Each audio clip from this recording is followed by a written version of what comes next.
Greetings, everyone. Thank you for joining us for today's event. The Nelson Mandela Foundation is honored to again be partnering with Proudly South African on an event which promises to deliver significant content. Of course, we are in a physical space which has a certain historical significance. Nelson Mandela Madiba used this space between 2002 and 2010 for gatherings that were larger than the norm. So, for example, in 2004, Madiba was sitting where our panelists are sitting when he addressed a press conference saying it was time for him to retire from retirement. Don't call me, I'll call you. 2006, he sat here with Bill Clinton in a difficult conversation about key issues facing us globally. 2008, an event I remember with special fondness, he sat right where you are sitting with Albertina Sisulu. The two of them were celebrating their 90th birthdays, and we had run an essay competition for school students, and the winners were here to meet them and to get their prizes. The very last time Madiba was in this room was in November of 2010, when he met with the South African soccer team, Bafana Bafana, and the US soccer team. So we remember him today. But he would be, I think, the first one to say, the significance of this space is not me. It's not about the fact that Madiba used to use this space. It's about what you do in this space. And today's dialogue is a potentially really important one. I think it's potentially a difficult conversation because in many ways, South Africa is at a crossroads. Arguably, the challenge is not to do more. It's not even to do better. It is to do differently. And I don't think this is a uniquely South African challenge. I think it's a challenge for humanity. To facilitate this difficult conversation and hopefully pursue lines of inquiry that enable us to think more creatively and perhaps begin to find sustainable solutions is Leanne Manners, who knows the space really well. Welcome to the space. Thank you, Leanne. Vern, thanks very, very much. And, you know, being in this space is almost therapeutic in a way. And listening to you speak is even more therapeutic because sometimes, you know, when you haven't entered into this building and this space for a while, you're pulled right back into that feeling of having that Madiba magic, of looking at the history and the space that South Africa has come through and the roads that we have traversed. And they have been difficult. And I know that we find ourselves at a very difficult crossroads right now, where if we don't support each other, as we always have previously, who knows what our future will look like. And that's what we're here today to discuss. The reality of being proudly South African, of supporting local. It is so important. And I think after the next 2 hours, and I love the fact that we've actually got time today to dig deeper with our guests and panelists that have joined us, who I'll introduce you to in a short while, to try and figure out how we, as a country, traverse this territory we find ourselves in. Nobody anticipated that we would be heading for a pandemic. Nobody anticipated that we find ourselves in the situation that we have after almost 2 years now. However, we're here, and how do we get through it, but for the better? And those are the kind of questions we need to be asking. So today, as much as it's going to be about serious conversations, as always, we are going to be warm, we are going to be welcoming, and you never know, we might have a laugh or two. And more importantly, we want to hear from you. Because you can't be here in the flesh, that is exactly why we've got you with us online. And this is the best platform for you to send us your questions. We will be facilitating these questions, or well, I certainly will be asking our panelists these questions and hopefully get some wonderful answers for you as well. But before we get into the nitty-gritty of all of it, it is always a pleasure to introduce the accountant amongst us. So he was revealing to us just before we went on stage, you know, all of this stuff I have to get used to now, but I'm an accountant by trade. I would never have said so, Eustace, because you've now become quite the communicator, I must say. In fact, in one of the first, this is my side quirk to you, in one of the very first you guys are doing these wonderful facilitating communication interviews, getting to know South Africans. You hosted me and interviewed me, and you did a very good job. Oh, thank you. So well done. So that accountant in you's long gone. Eustace, so nice to be in your company. And I know that you've got a bit of a presentation you'd like to give us, just to put this whole panel in perspective. So everybody, please welcome Eustace Mashimbia. He, of course, is the Chief Executive Officer of Proudly SA. The second half is about to begin. We need to change the scoreboard. It's time for all of us to pause and rethink the game plan in order to save the future. I call on all of us to be game changers because greatness isn't reserved only for some people. By buying local, we're choosing to create jobs and sustain the ones we have. Time and time again, South Africans have taken destiny into their own hands, creating products that the rest of the world wanted to buy. See, the world remembers about us what we sometimes forget, but it's time for change. Let's all buy local. It's game time, Zanzi. Local is lekker. Your everyday decisions shape our future. Good afternoon, ladies and gentlemen, those of you who've joined us virtually from the comfort of your homes and your work environments. Thank you for taking the time to join us this afternoon. As introduced, my name is Eustace Mashimbia. To my fellow panelists, to our program director, and to the Nelson Mandela Foundation for having us this afternoon. We really value this partnership, and we are grateful for the opportunity to be able to communicate what we are about to the nation through this platform that you've created for us. The country battles three main challenges, and these are known to all of us. There are high levels of unemployment, and even before we got to the COVID-19 pandemic, the country was already in trouble. The economy was already in trouble. We had gone through a period where anything and everything that could have gone wrong had gone wrong. We were already downgraded by all the rating agencies. Unemployment was at its highest at the time, and we had gone through successive periods of negative growth, and so we were already in a recession. And what we have seen is that with growing unemployment, obviously comes growing poverty levels, and obviously the gap between the country, between those who have in the country and those who do not have, continues to grow. I want to give you an example and zoom into one industry. I think the case study of the furniture industry is one that will resonate with all of us, because we all buy furniture. But do we give consideration as to where the furniture comes from when we make that purchasing decision?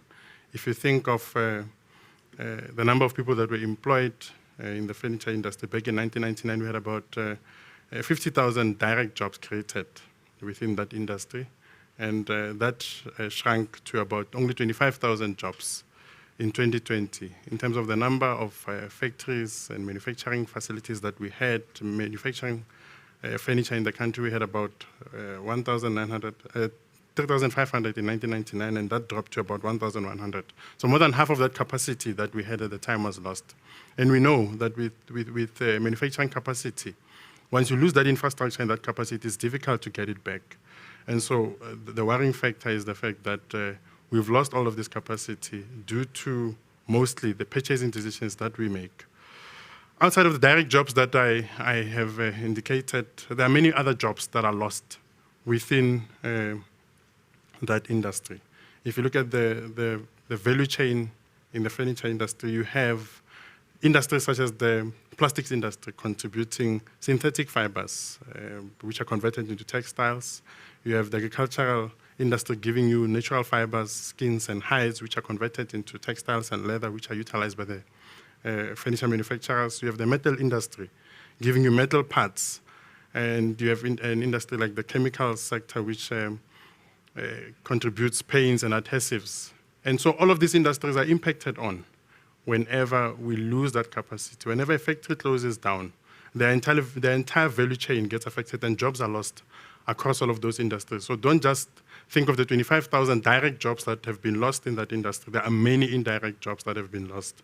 And we know that in our context, an income that is derived by one person takes care of many others in our respective households. And so the multiplier effect is not just limited to the direct jobs. And so one of the levers that is tried and tested all over the world is buying local. It's a global phenomenon. It's not unique to South Africa. You have buy local campaigns that exist for countries. You have regions and even towns that have introduced buy local campaigns with a view of ensuring that those who make purchasing decisions in those towns, in those regions, in those countries, and make purchasing decisions that will contribute to the growth of their respective economies. The examples I've given there is Australia. And the Australian-made campaign is what proudly South African was modeled around when it initially opened its doors in 2001. You have the UK and Philippines and the US are some of the countries that also have buy local campaigns. And within Africa itself, we are now seeing many of the African countries following the example of South Africa and introducing their own buy local campaigns with a view of growing their own economies. So I thought I'll zoom in into one of those economies that have a buy local campaign that has worked for that economy. And the US, I think, is a good example.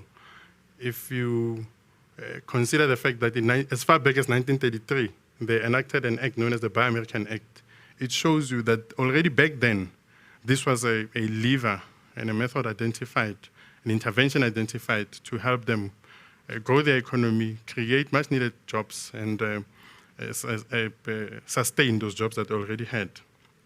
They followed that up with a Buy America Act in 1982, and they issued an improvement to that Buy America Act in 2017. And all of these acts and legislations that were enacted in the US were enacted simply because the US is of the view that if they're able to produce anything themselves, it is not necessary for them to bring it into their country for purposes of consumption by any sector of their society. If you look at what the new president has done, President Biden, within the first week of coming into office, he already signed into law executive orders strengthening these Buy American provisions. When he had a briefing in April 2021 to both Senate and Congress, he also zoomed in on the importance of local procurement. And the trade wars between the Chinese or China and the US are well documented. And it is as a result of the need identified by the US to ensure that they protect their industries by ensuring that they get their consumers to buy that which is made within the borders of the United States. Some of the reasons why it's important to buy local includes the obvious ones. It helps us to create much needed new jobs and to retain those jobs that exist.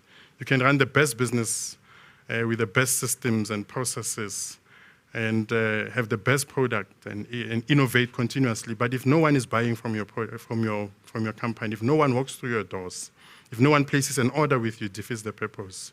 And so the Buy Local campaign, which is tried and tested all over the world, like I said, is able to help those companies that produce those products to stay in business as we buy from them. As demand for their product increases, they will then be in a position to can produce more, and that will help retain the jobs and create much needed new jobs.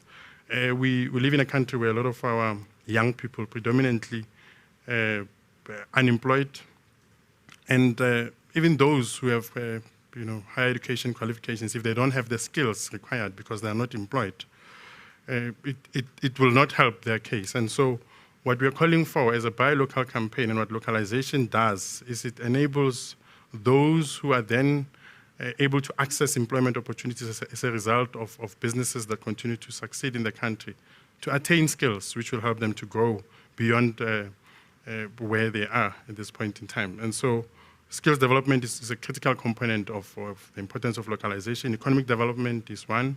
It helps us with the agenda that we have in the country of empowerment. If you're a new entrant and you benefit from purchasing decisions that are being made locally, it helps your case.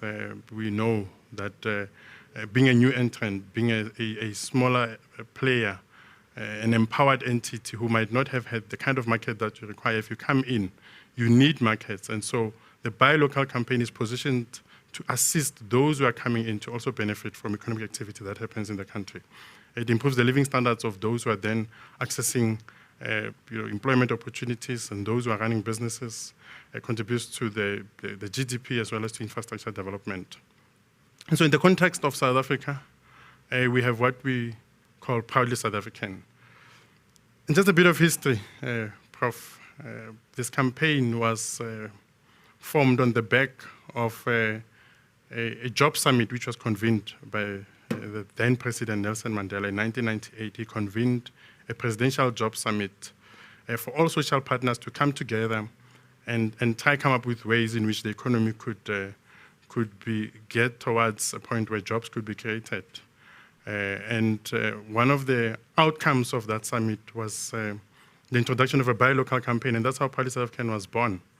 And we are honored to be here today, to be continuing his legacy. I like the slogan that is used by the Nelson Mandela Foundation, living the legacy. We are indeed, as Proudly South African, living the legacy. This is the legacy of President Nelson Mandela, where, as an outcome of that summit, he called for the formation of a buy local campaign. And in 2001, Proudly South African opened its doors, and the role of Proudly South African is to ensure that anyone who makes a purchasing decision, when making that decision, they should give consideration as to where the product comes from. Because if a product comes from elsewhere, you are supporting the economy of that part of the world.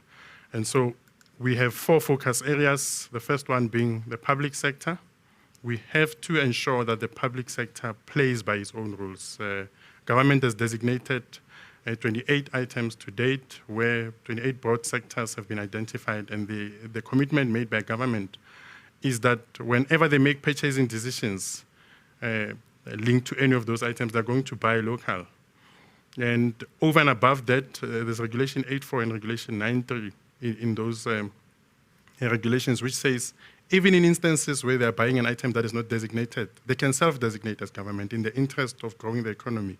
The advantage we have as South Africa is that as a signatory to the World Trade Organization protocols, we did not sign the multi-plural agreements that would have made it difficult and impossible for us to utilize public sector procurement spend to grow the economy. And so we have to utilize that advantage, hence the designation. But what we need and what we're calling for is compliance with those regulations.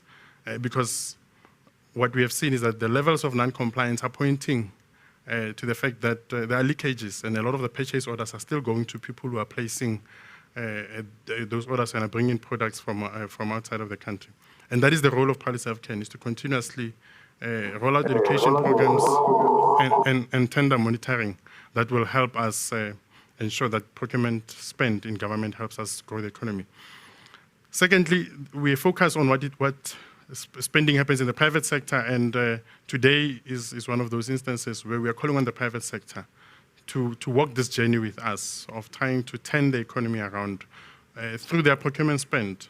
Every single private sector entity, irrespective of the size, has value chains, and what we're saying is for each and every one of those public sector entities to start running programs of import replacement. Look at what it is that you're buying as part of what you need, whether it's day-to-day consumables, whether it's raw materials or components that you're utilizing on a day-to-day basis. We're saying find a company within the borders of South Africa that you can buy from. We then are meant to educate the masses, the general public, on the importance of buying local. We roll out consumer education programs, and the game time advert that you saw at the beginning of this program is one of those campaigns. In fact, the game time message underpins everything that we do as Proudly South African. Then the message is clear. If you buy products that come from China, you're supporting the economy of China, and that's what we are meant to do, is to educate consumers on the impact, economic impact of their purchasing decisions.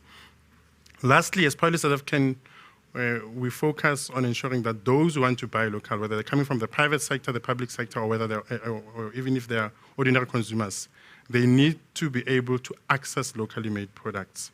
And because you might want to heed our call to buy local, but if you don't know where to find the products, that defeats the purpose. And so we've come up with portals and platforms and programs that make it easy for anyone who wants to buy local to buy local. Every time you come across a product that carries the Proudly South African logo, if you come across an organization that utilizes the Proudly South African logo on any of their collateral, you know that they stand for these 4 key pillars, these 4 values. And these are the criteria that every company that affiliates with us has to comply with. The first one being that the product has to be locally made. And that is what we mean when we say local content. The raw materials utilized to produce that product have to be sourced locally. Secondly, the product must be of a high quality nature. And those 2 are very important. And that's why when you look at the Proudly South African logo, it's made up of the colors of the Republic of South Africa, telling you that the product is indeed locally made, and the logo has that green tick, and the tick stands for quality. In instances where you don't necessarily have the raw materials required within the borders of South Africa, we allow you to bring those in. But we ask that the substantial transformation of those raw materials into the finished product, into the final product, happens within the borders of South Africa, so that jobs are created in the process and so that the economy benefits. The 2 are softer issues, but they're important. Companies that affiliate with us have to ensure that they help us preserve the environment and by implementing measures that will help us reduce the carbon footprint. And lastly, that companies that affiliate with us have to comply with the labor legislation of the country. So the conversation today is focused on the private sector. And what we do in the private sector to help ensure that the private sector can play its part is we've introduced a portal known as the Market Access Platform. And this is basically a portal that enables corporates and buyers in the private sector to find reliable and vetted, localized and transformed suppliers. My previous slide gave you a sense of what we vet companies for. So every time as a buyer you're looking for a supplier of any product that you utilize as part of your value chains, you know that when you go into MEP, you will find suppliers that have been vetted, and so you can trust them. We know that the challenge with buyers and a lot of the corporates is that they're not too sure if taking a chance on a new supplier will work out in the name of buying local. They have to try out new suppliers, and sometimes they're not too sure whether those people will impact their businesses negatively or not. And so the warranty you get from Proudly South African is the fact that our companies have been vetted, and so you can trust them. And as a corporate, once you have bought from a company, you can then give them a rating and refer them to MEP, and they are listed as a potential supplier that other companies can also utilize. As a supplier, you're able to increase your visibility in a cross-industry marketplace and be seen by other companies that would otherwise not have been able to access your details and know what offerings you have. And so I'm going to play a video that will give you a sense of what MEP is, and then after that video, I will then conclude. Large companies operating in South Africa recognize the long-term strategic benefit of current legislation focusing on transformation and corporates' responsibility to localize supply chains beyond philanthropic reasons and to comply with the legislation. Corporates are increasingly investing in enterprise and supply development initiatives. However, a number of challenges remain. Finding vetted manufacturers according to local content requirements at acceptable industry standard levels of quality with the capacity to keep up with demand required from large organizations. Finding high-performing, transformed suppliers across all categories, bridging the gap between buyers' expectations and suppliers' capabilities, and suppliers' over-reliance on limited key accounts. Searching for suppliers is a key step in the procurement process. The suppliers need to meet the company's expectations regarding cost, capacity, quality, deadline, as well as performance. Introducing Market Access Platform, your preferred portal to source localized and transformed suppliers. Market Access Platform, MAP, is an online portal that influences localization and transformation.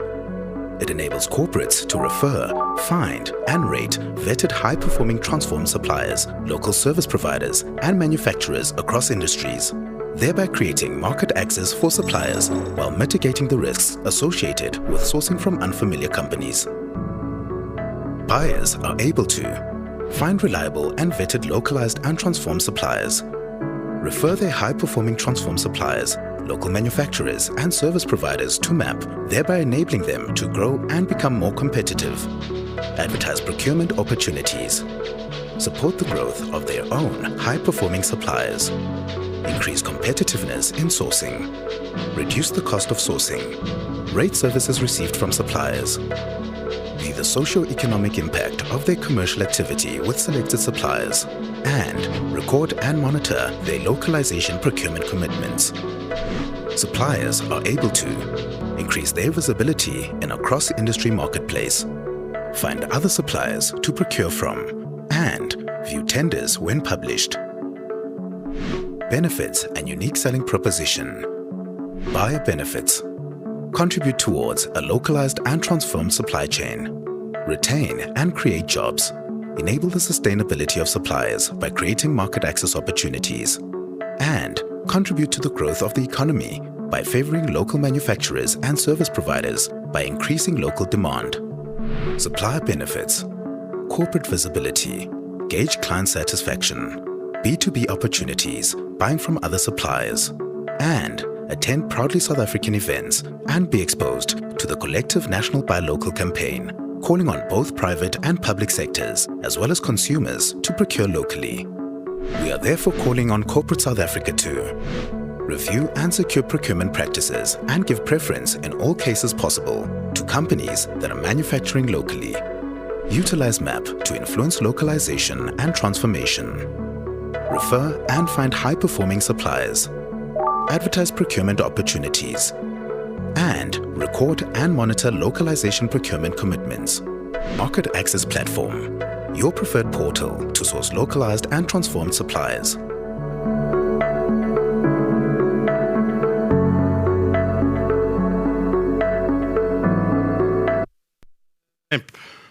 We have made it easy for the private sector, rather, for corporate South Africa, to find suppliers that they can buy from. And so our challenge to the private sector today through this dialogue is, will you commit? Will you commit to job creation through your respective value chain? Some of the examples that I want to give after this slide will give you a sense of what it is that you need to do to commit to localization. What we do as Policy of Ken is we go out and we look for localization commitments from the private sector.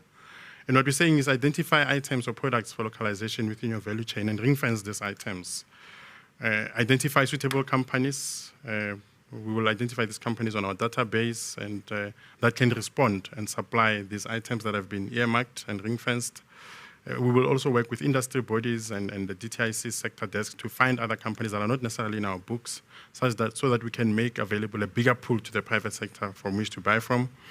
In this way, utilizing MAP, the corporates that are registered on MAP and their buyers will then be able to advertise tenders on MAP and send out requests for quotations, and that way enable the corporate South Africa to buy locally made products.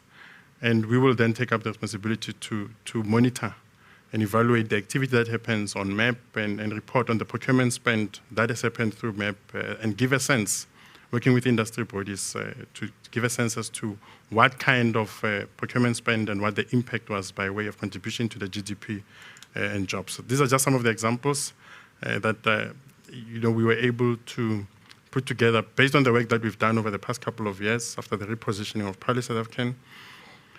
We were able to go to the job summit with commitments from the banks to buy locally made furniture, but we had many other commitments from different industries. In fact, seeing staff was here, I remember that Aspen also made a commitment to buy local at that summit. And so that's just one of the examples where the banks have given a commitment to buy locally made furniture. And now we're trying to get industry level commitment so that we get the rest of the banks to also commit to that kind of activity. But it's not limited just to furniture and to the banks, it's across a wide range of products.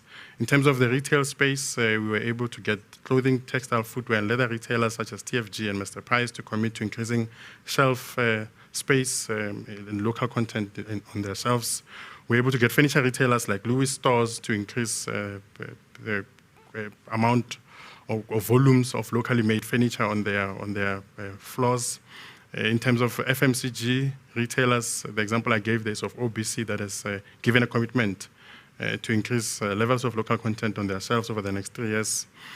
The third example is where you can look at raw materials that you're utilizing and components. And we gave an example of both Coca-Cola and SAB, where they've both committed to increasing their levels of local content within their respective products. I mean, SAB boasts 100% local content. So every time you down your favorite SAB beer, know that you're contributing in a big way to jobs. There are many jobs in many industries that are benefiting from that activity. I know that I'm advocating for drinking.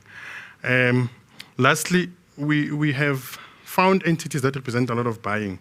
And the example I've given there is a franchise association, which represents a lot of franchisees and franchisors. And what we are calling on them to do is to look at the buying that they do on a day-to-day basis and to start buying local. And that's where MEP is critical, that they're able to utilize MEP to find suppliers. And basically, that's what we do. And in the interest of time, I'm just going to wrap up, Program Director, and go to the end of my presentation by thanking everyone who has logged on and ask that you pay attention to the next video, which demonstrates how, as a consumer, you are able to go through your day-to-day life on locally made products. I mean, many times we say to people, buy local, and the question we asked is, but where do we find this product? We've given you a sense. We have an online store, rsamade.co.za. I skipped through that slide in the interest of time, because I want us to focus on the conversation of today, which is the private sector. But the purpose of this ad, Program Director, is to give a sense to South Africans as to how easy it is to heed the call that we are making. The call to action is buy local to get jobs. And so through the ad and through the campaign, the Living Lekker Locally campaign, we're demonstrating that you can have a lekker life just on locally made products. So thank you very much. I hope you enjoy the panel discussion and that you will, based on what you take out of the conversation, will be able to go back, review your procurement practices. Those 4 requests that were contained in the advert are quite clear. And so we ask that you heed the call that has been made today and you help us buy local to create jobs. Thank you.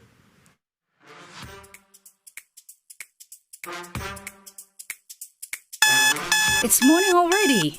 Let's do this live thing. Forgot to unpack my new Sheet Street fleece last night. Can't wait to use it tonight. Every time I step into the bathroom, it lightens up my morning because everything is locally made. Now for the hard part, choosing what to wear. Will it be an outfit from Plus Fab today? Or maybe an outfit from Chepa with drip sneakers? Tsepo needs to start polishing his own shoes now. I mean, he's in grade 3. Okay, 15 minutes left. Now for a good cup of coffee to get me ready for the day. Make your choice. Buy local to create jobs.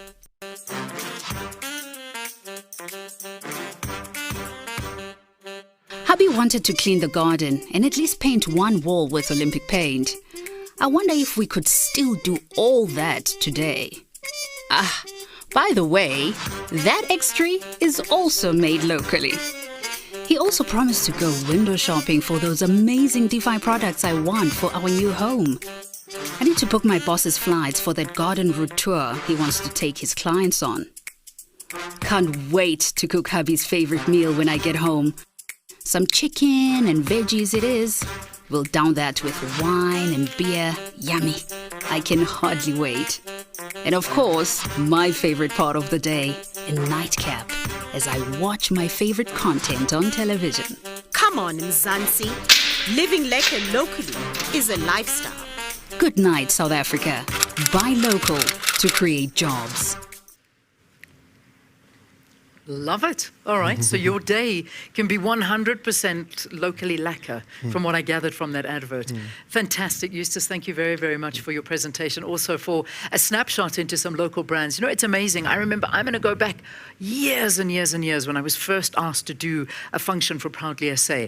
And it was one of those functions where I sort of thought suddenly about, you know, what I was putting on, what I was wearing, what I drove there in, what deodorant I was wearing, what perfume I was wearing. And then I just suddenly realized, my gosh, I'm actually not really supporting too much South African products, am I? And the moment you start thinking about it, then things start changing. And that's what's important. So I can promise you from those days up until now, I'm a completely different consumer. And that's what's so important. It is a mind shift. I mean, let's go back to our grandparents' years. And I'm really going to dumb this down because we're going to build it up as we go along so that all of us are part of this journey. I remember growing up in what was apartheid South Africa, and I remember the times when I'd go to my grandparents and they would have a vegetable patch, they'd have a fruit tree, they would consume all of the vegetables that they grew and they had. There was no such thing as jumping out to Woolworths and going to buy products that were all over the place and didn't matter if it was in season or out of season because it was being imported so we could buy it at any price. Same thing for whatever it was. Clothes, you could buy just what you could find in the nearest vicinity that was manufactured and produced here, not anything that was imported. So things were very, very different, but the world has changed. It's not like that anymore.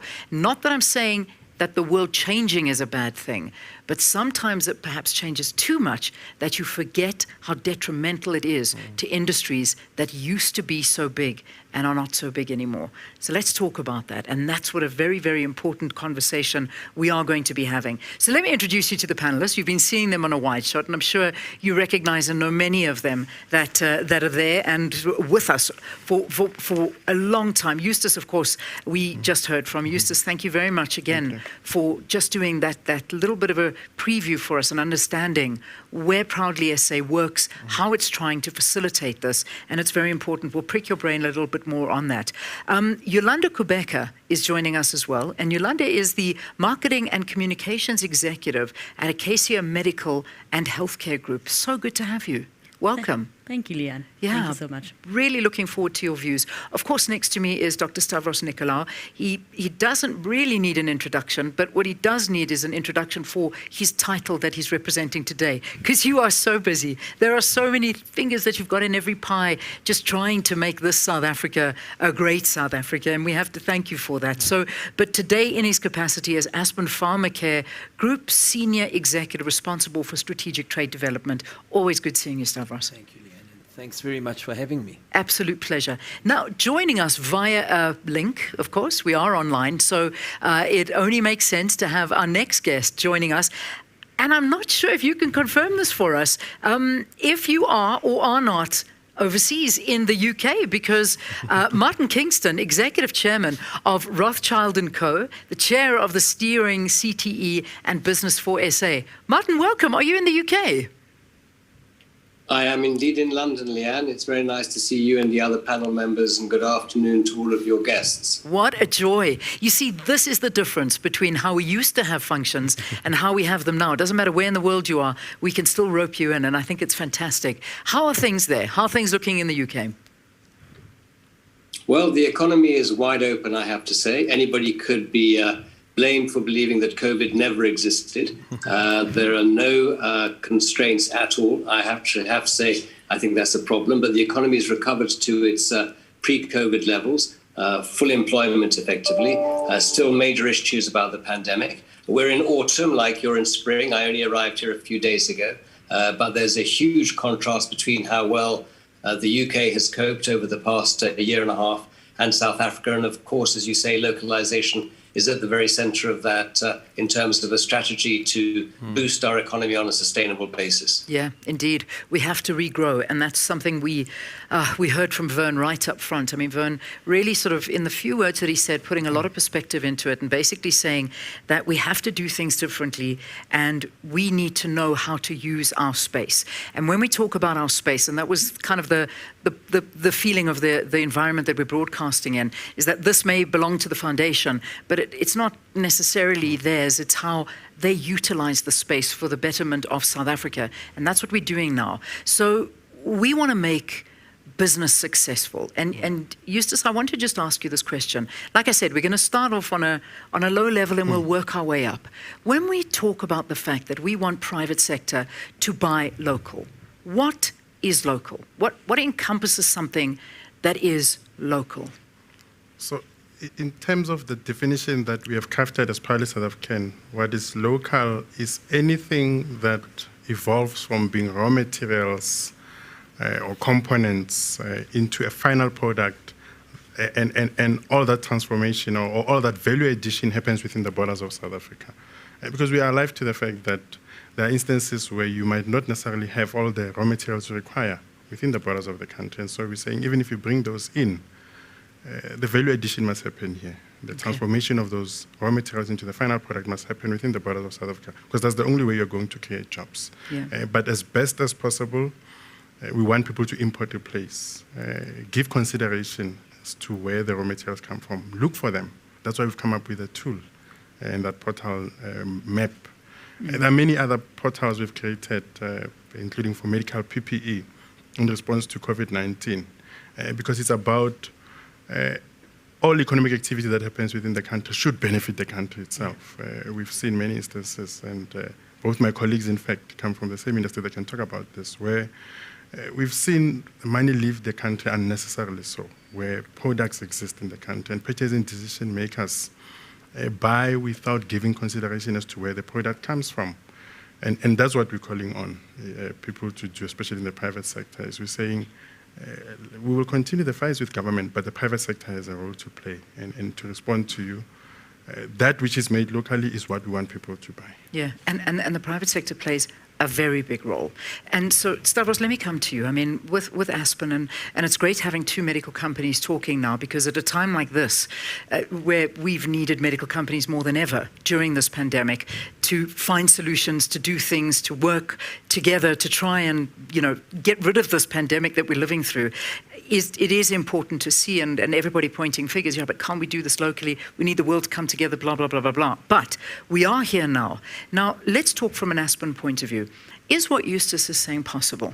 I mean, can companies procure locally almost entirely? Leanne, firstly, can I just say it's a great pleasure to be here to discuss what, for me, is one of the top 3 issues in the country right now.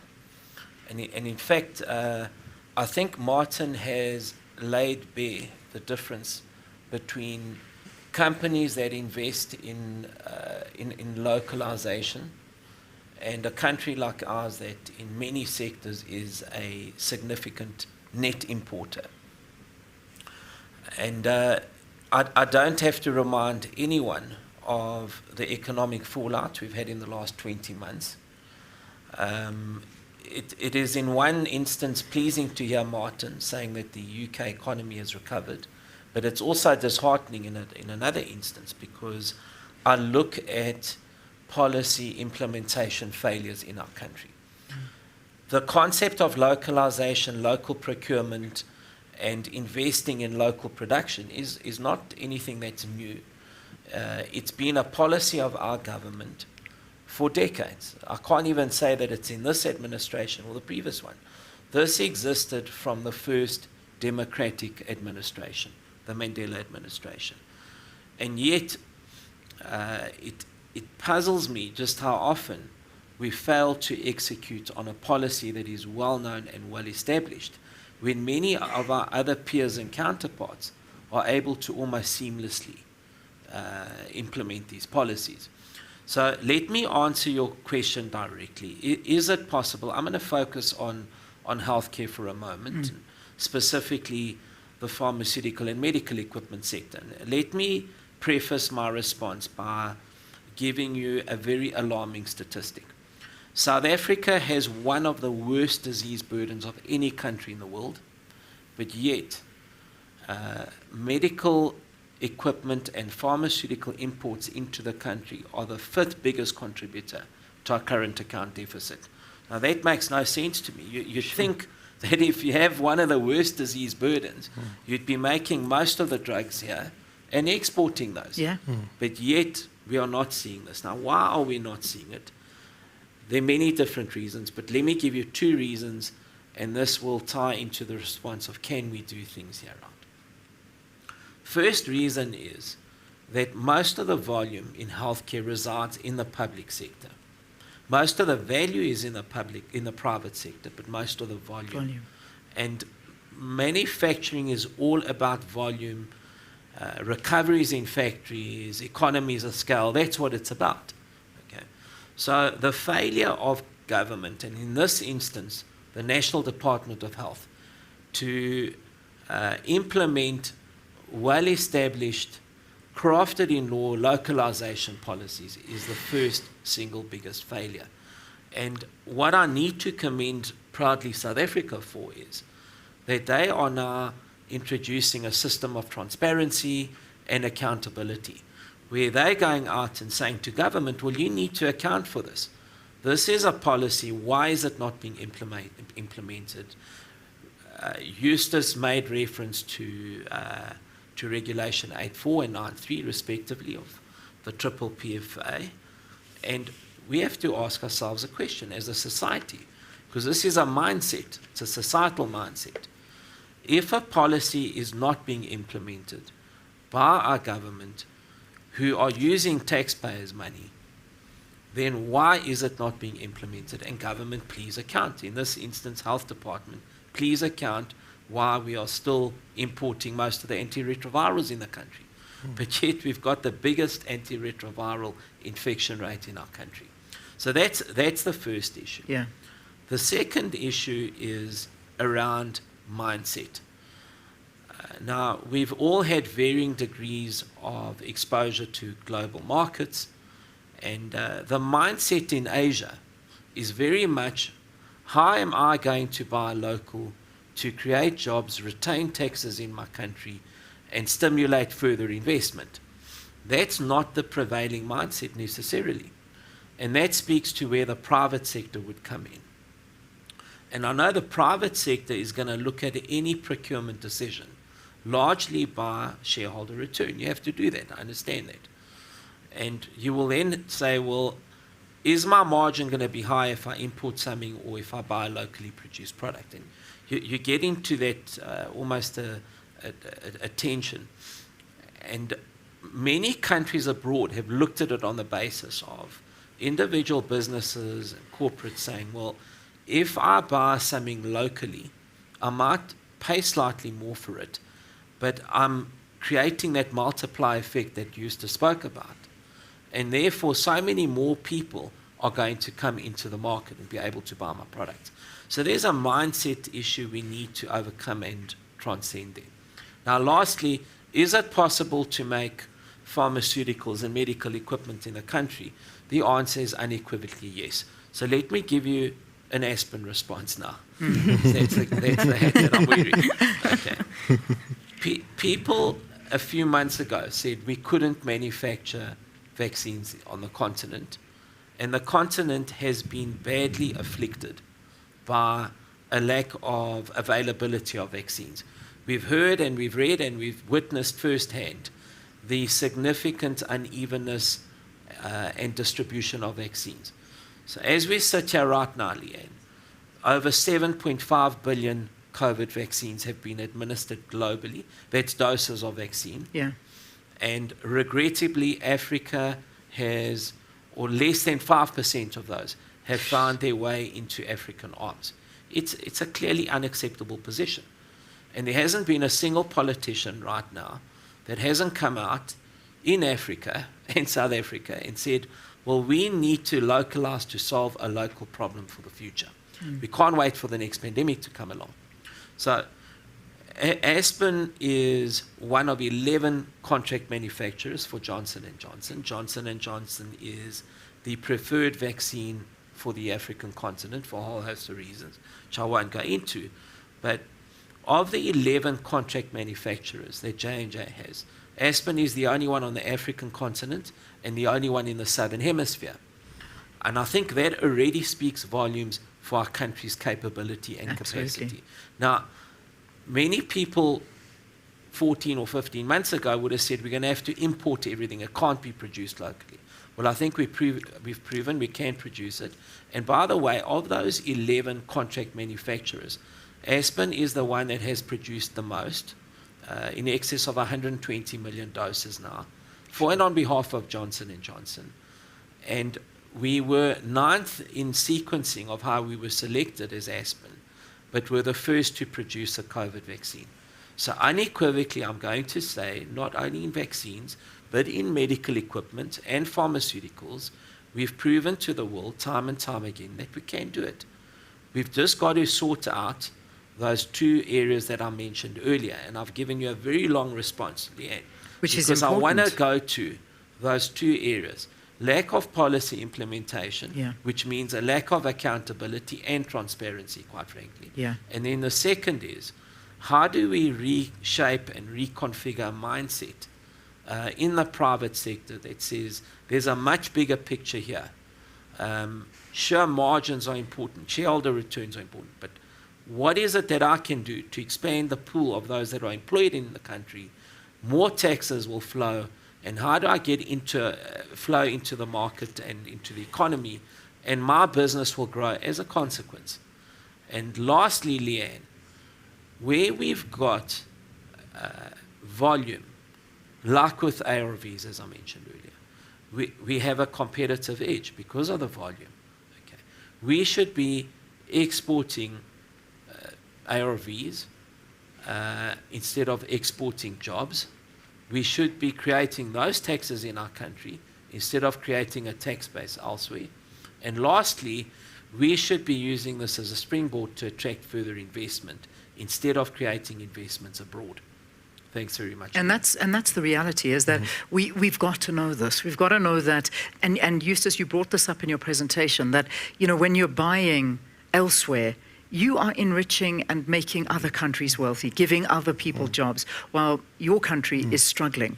So I want to bring you into the conversation, Yolanda, because you're also in the healthcare group. So I want to know what Stavros was saying. Was this resonating with you and in your company as well? Absolutely, Leanne. Thank you so much. And I think I share Stavros's sentiments.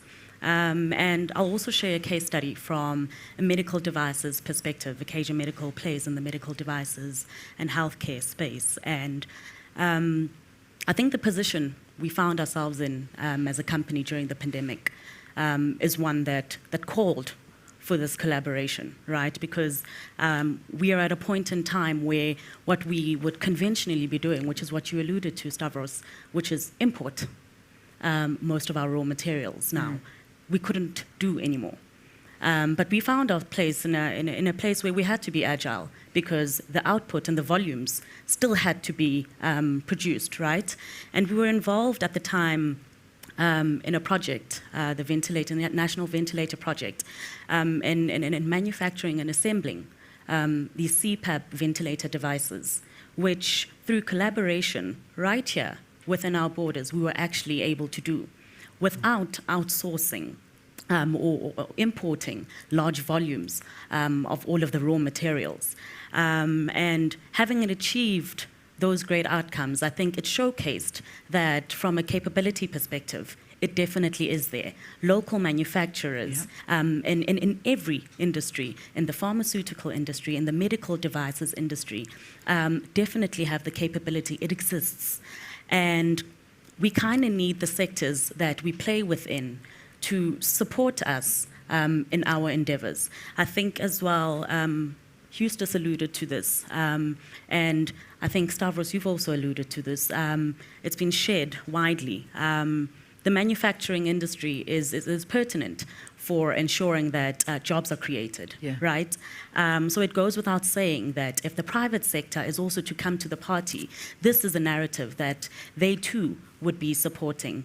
But I think I sit at a place where I ask myself, while we've seen the policies and frameworks in the public sector, and they are in existence, and like you've said, Stavros, the implementation is an issue, right? So if compliance and adherence to policies and frameworks that already exists is an issue, what does commitment then look like from a private sector, right? Are they going to put together a policy and framework as well that they're going to fail to comply to or fail to implement? And are we going to find ourselves in the same place again?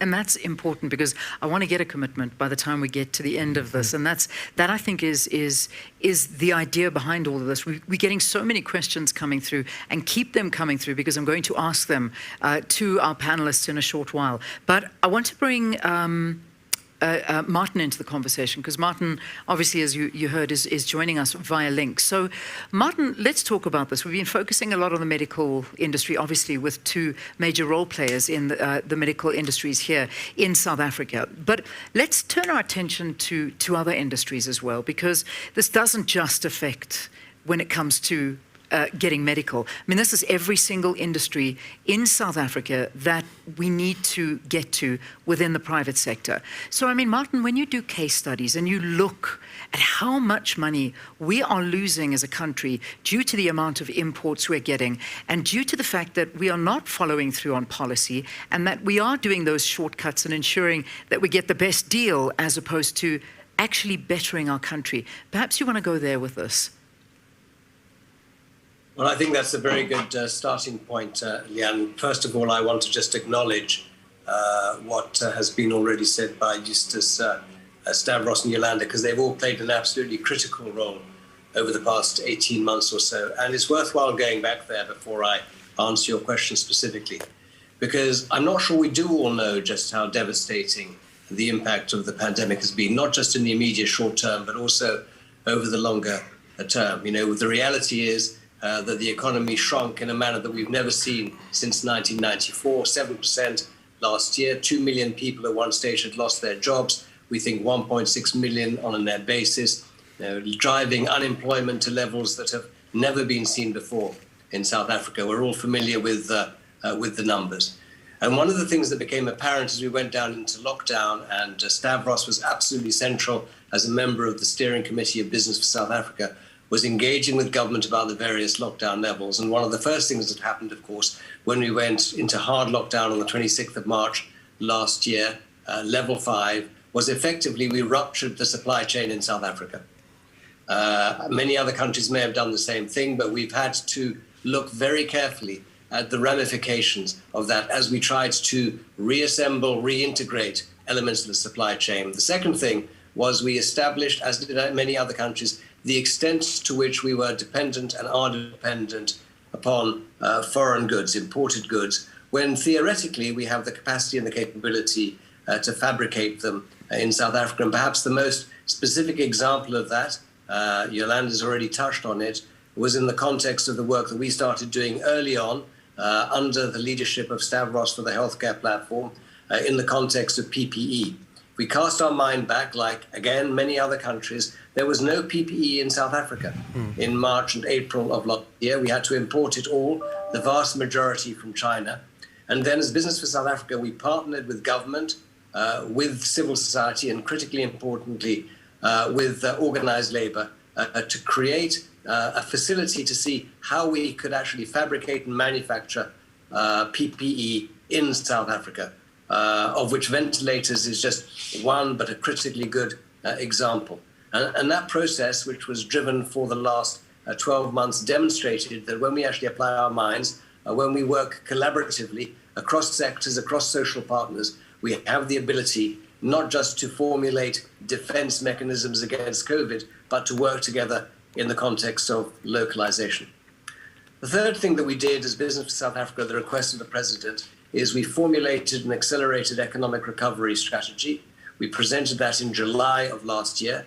It was incorporated by government and indeed by the NEGLAC social partners into the reconstruction and recovery strategy, which is now underway, a post-COVID reconstruction and recovery strategy.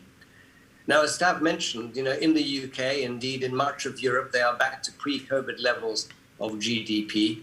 In our case, we think it's going to take us 3 to 4 years to get to pre-COVID levels of real GDP. We need to remember when we cast our mind back that we were in a recession pre-COVID. It's nothing to be proud about. We need to do much better than that. And a critical pillar of the reconstruction and recovery strategy is indeed localization, is where we can pivot to manufacturing on a commercially viable basis domestically for both the domestic market and for the export market. That is exactly what we seek to do. And business was an absolutely critical counterparty to that. Stavros and I were absolutely clear in our commitments at NEDLAC that we would actually step up to the plate for and on behalf of Business Unity South Africa, the Black Business Council, Business for South Africa. And in our engagements with government, we identified that we needed to have stretch targets across a whole number of sectors to reduce the non-oil imports by 20% over 5 years. That's 200 billion rand a year by the time you get to the end of the 5 years. It's extremely ambitious, by the way. And the sort of interventions that Eustace is talking about make a contribution, but they're not adequate unless we all work together. We can't do that, by the way, without the implementation, and Stavros has touched on this, of fundamental structural reforms. And again, part of the Reconstruction and Recovery Strategy identified what structural reforms are required. One of those clearly being the need to ensure that our infrastructure is both working, including energy, but not just energy, transportation, water, telecommunications, and the like, but is affordable, is predictable, is reliable. The need to be able to dispense with the red tape that we find around particularly small and medium-sized enterprises, the ability to open up the tourism sector, inter alia, by addressing the visa issue that has bedeviled the sector that was before COVID obviously came across. That at all times with the DTIC, the Department of Trade, Industry and Competition, we would focus on the need to be cost competitive. That it's an absolutely critical mainstay of our approach, that each and every one of these initiatives is viable, both economically, financially, commercially viable on its own merit, and is competitive. And indeed that we build competition rather than we reduce competition, and that all of our work is done based on sound technical analysis. Now, these were commitments that were made, as I said, by the private sector.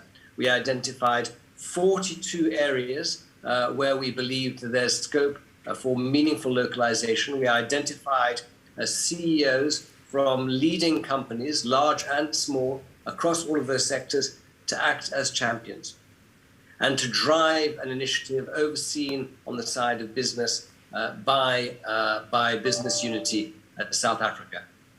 And then the last point that I want to make at this stage is that in parallel, we established, and in fact when I say we, government, alongside Coca-Cola, established a localization support fund that is to provide the technical expertise that is necessary to see how we can maximize the scope for localization. I'm very happy to elaborate upon that later, because harnessing those technical skills and capabilities, ensuring the viability that I've talked about, sits at the very core of driving commercialization and also localization, both for domestic consumption, as I said, and to be able to take advantage of opportunities in the export market, particularly, but not only in Africa. It's been capitalized to the extent of 240 million rand. Minister Patel chairs it. The board has been appointed. I'm now representing business on that board. And we're beginning to work on hiring committed and dedicated resources and working with all stakeholders. That includes organized labor, obviously business, organized and institutionalized business, as well as individual businesses, so that alongside Proudly South Africa and the work that they're doing, we can leverage opportunities wherever they exist. Because exactly as Stavros has said, this is not going to happen by accident, it's going to happen by design. We need to encourage and force and focus outputs in this particular regard. And I'm confident that although it'll take time to get the necessary movement, because we need to have sort of a real level of dynamism here, that over time we're going to be able to achieve the sort of ambitious targets that I talked about earlier on. So from my perspective, I think we do have a very significant level of commitment from business, but turning that into reality is going to require a much higher level of cooperation and collaboration, the sort of cooperation we've actually seen evidenced over the past 18 months in the face of the pandemic. Yeah.